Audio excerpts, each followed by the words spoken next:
Hello, everyone. Welcome to this week's edition of the Circular Economy Reasoning newsletter. This week is exciting, for me at least, because it's the first time I'm interviewing someone for the newsletter, and also the first time the article will be accompanied by this fun video. So, hello, welcome to the newsletter. This week's edition of the newsletter is brought to you by WAP Sustainability, my employer, and has been ever since I started working here. They are supporting my time to put this newsletter up every week, so I appreciate that. We are a full-service sustainability consultancy supporting clients in their work across corporate sustainability, from LCAs and material health to ESG reporting and greenhouse gas emissions. And also, since I joined the company a couple months back, we're supporting more clients in their transition towards circularity and extended producer responsibility compliance.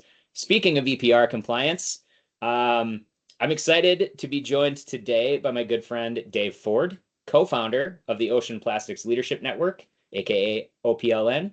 Dave, welcome to the newsletter. Welcome to my basement. Hey, John, honored. John, absolutely honored. Welcome to my basement. Right back at you. Yeah, really excited to be your first video. This is like a big deal. So good to be here. And thanks for the I invite. guess I guess we'll find out if it's a big deal or not when I post it, right? So I wanted to start last week. I was lucky enough to listen in as OPLN or Circle by OPLN kicked off your new legislator guide for circularity policy and EPR. I'd love if you just gave a quick flavor of that before we get into all the questions I had for you today.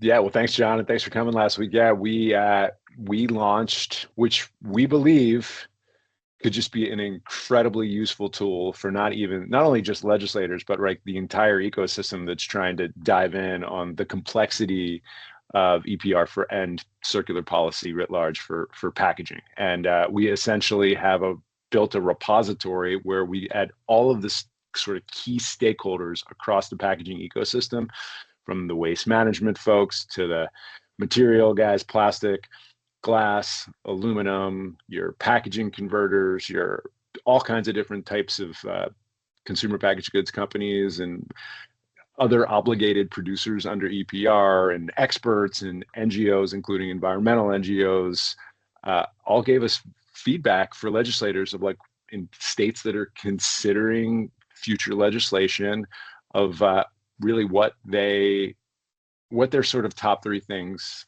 for legislators to consider, because it's just so complicated. And we're really lucky that we had from the great state of Minnesota, where you're sitting right now, Rep. Sidney Jordan, who wrote the Minnesota packaging EPR bill, was like our core sort of legislative voice to really help guide us. And we were like, what would you have loved 4 years ago when you started this journey? So that was really like our North Star and guiding star. And there's a whole backstory to how that all came to be, but that's sort of the high level.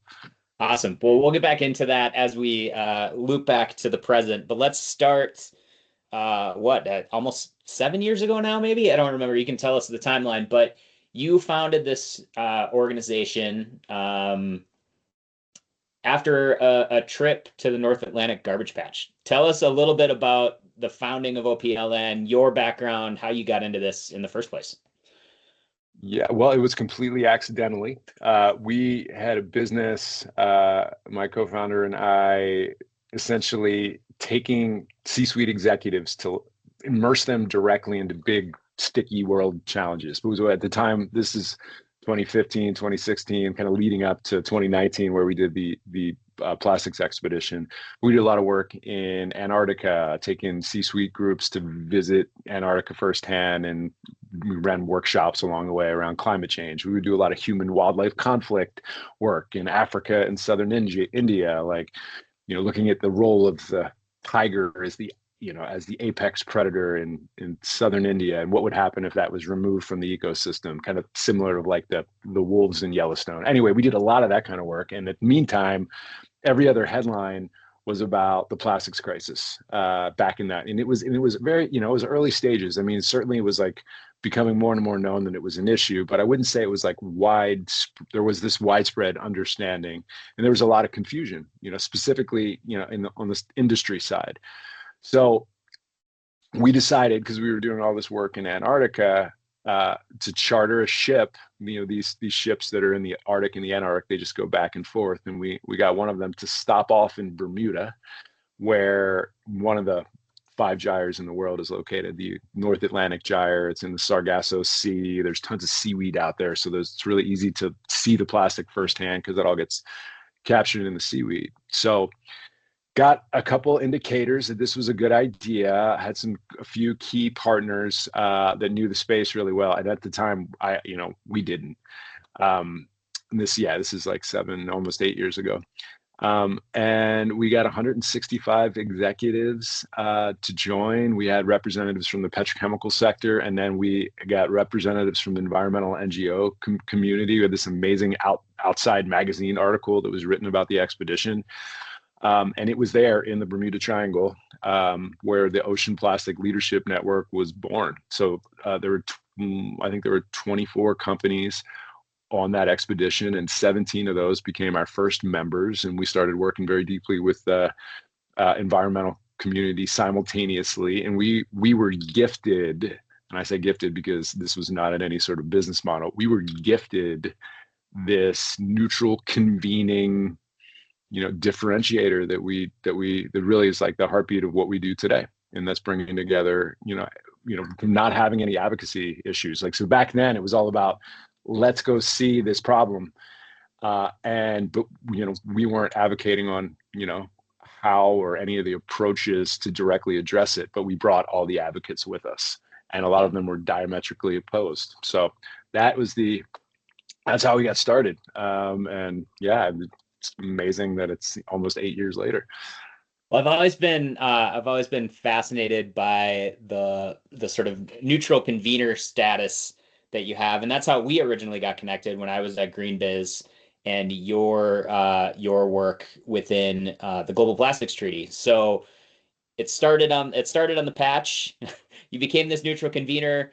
What have you been up to since the founding, I guess? How's the organization morphed and evolved over time? Well, so soon after that incredibly experiential founding charter, the pandemic hit. So there weren't going to be any more for the foreseeable future back then. So we immediately, and I don't know if you remember just how everyone jumped headfirst into Zoom during that time period, but we, for lack of any other better reason, that we had to get really good at Zoom very, very quickly. And our mutual friend, Aaron Simon from WWF at the time, asked us if we would be interested in convening around the Global Plastics Treaty, because we had been able to get all of these different actors together. And that culminated in a 4-year program around the global treaty that we ran, around the global treaty dialogues. And my co-founder, Marta Facina, led a lot of the global work that we had done there. We had, engagements helping the UK specifically speak to their stakeholders. We did a lot of work with the UN, and we're involved around INC 1. And I think that, John, that's where you and I got to really know each other, is traveling around the world to all these negotiations for the treaty, 5 of them in total. So that was a huge chunk of what we did. And we also did a lot of pre-competitive work around sticky subjects. That's how we got into EPR initially. We did a lot of work on reuse and refill, advanced chemical molecular recycling, which is extra special sticky, and just bringing different stakeholders together to help them learn about all of these different things. And that's what initially, I think it was 3.5, 4 years ago, we took our first legislator group to visit implemented EPR and deposit return. And that is the seed that planted the Circle program that has really become what we do today. Yeah, I was gonna, and that sort of brings us back to that legislator guide and the Circle program. So a little bit of a shift. Not really a shift, still neutral convening, still around these big environmental problems. But what do you sort of see, the current work? You were just telling me before we started recording about the 2.5-week sprint to get the website up and how hard your team worked to get that live. But what happens now? You continue to convene, you continue to build out this guide. What else are you up to these days? Yeah, big shout out to our incredible team who worked day and night to get this site live. So the Circle program started. It was, again, this idea of like, there's all this complexity and confusion around extended producer responsibility, deposit return, reuse and refill. There are places around the world where there are implemented systems that can, when you see it, you just learn. Same spirit of like, let's go see it out in the middle of the Atlanta garbage patch. It's like, let's go see it with our own eyes and meet the people on the ground that are actually implementing these systems in geographies where they exist and they're operational. So that was so we had a lot of companies that we work with in the value chain that were interested, a lot of NGOs that were interested, and then we invited our first legislator and staff. We invited Ben Allen from who wrote Senator Ben Allen, who wrote SB 54, her chief of staff, his chief of staff, Tina Andolina, who was very key when everything that happened with that bill. And we invited her to a trip that we took in Europe, which then turned into 5, the next expedition that we did, and then 10, and then 25, and then today we've taken 75 elected officials and key staff to visit these implemented systems. And we've been to British Columbia 3 times, which is a very, they're 10 years ahead of us right now, probably more. Oregon, which has an incredible system, deposit return system. We've been to Quebec. The Quebec model is like very advanced as well. And we've been to Europe and Germany, and the reuse models in Germany. And like seeing these things firsthand has just been like light bulbs started going off, and our like ability to help close the delta of understanding for these legislators close. I think it's interesting, and like a lot of legislators around the country are part-time.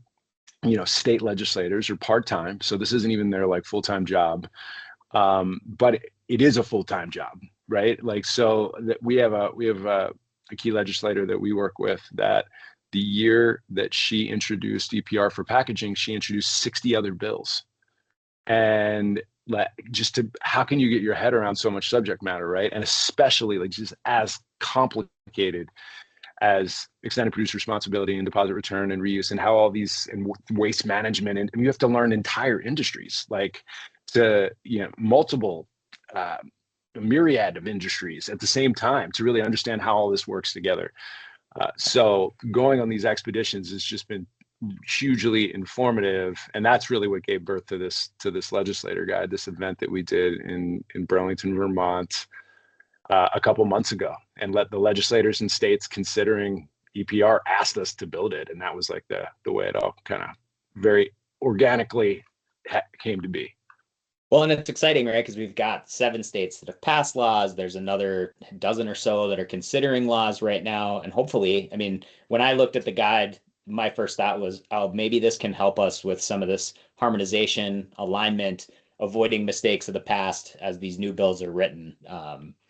And I think we should also note there's contributions from across the sector, right? To the legislator guide. It's not just the legislators that are submitting for your guide. So who else is involved? Yeah, you can view it. It's live right now. It's at circlenetwork.co. And we have submissions from the 7 key sponsors of the 7 states with EPR, but we also have submissions from the material sector that I mentioned earlier, from plastics organizations, from glass, from aluminum, from CPG, obligated producer organizations, and really like across the entire ecosystem. And then Jenna Jambek's team at University of Georgia like gave us a submission, and a lot of the key experts, and just to have this repository at anyone's fingertips. I mean, we're really hopeful that this will be just as helpful for the environmental NGOs that submitted as it is for the heavy industry that submitted, and just like helping everyone understand, right? And and we also want to have oppositional views. We do not, we can't be a neutral convener and have this be like EPR.com. No, like if there's serious concerns with some of these laws, they need to be reflected, because that's the best way that everybody is going to learn together. Yeah, that's amazing. I have one last very easy question for you, Dave. How can somebody that's new to this get involved? Are you seeking more brand partners, more sponsors, more members? Like how does somebody get more involved with OPLN and with Circle? Thanks, John. So we are a membership network, and we do have to have some sort of gates just because we have to be able to manage all the relationships. But we work with on the national level with companies, uh, with brands, with really any companies in the value chain. We also do have relationships with most of the big NGOs. And we are absolutely, just again, like our North Star is like, how can we help everyone get smarter faster? But like we also have we have a LinkedIn newsletter as well, and we're on LinkedIn, and we just love for you to go check this guide out and let us know if it's helpful for you in understanding the highly complex ecosystem, surrounding, the packaging policy sort of writ large. And if we help you learn, any stakeholder learn a little bit more through this guide, then we did our job. And that's our marching order when we get up in the morning. Awesome. Well, and if I can say anything about EPR, since I started this new job and got further immersed in it, there's no shortage of confusion, complications, and complexity. So will be a helpful guide, I'm sure. All right. Well, that's all I have for you, Dave. Thank you so much for joining me, everyone. That's Dave Ford, co-founder of the Ocean Plastics Leadership Network. Have a great day. Thanks, Dave. Thank you, my friend. Have a great day, John. Take care. Really appreciate it.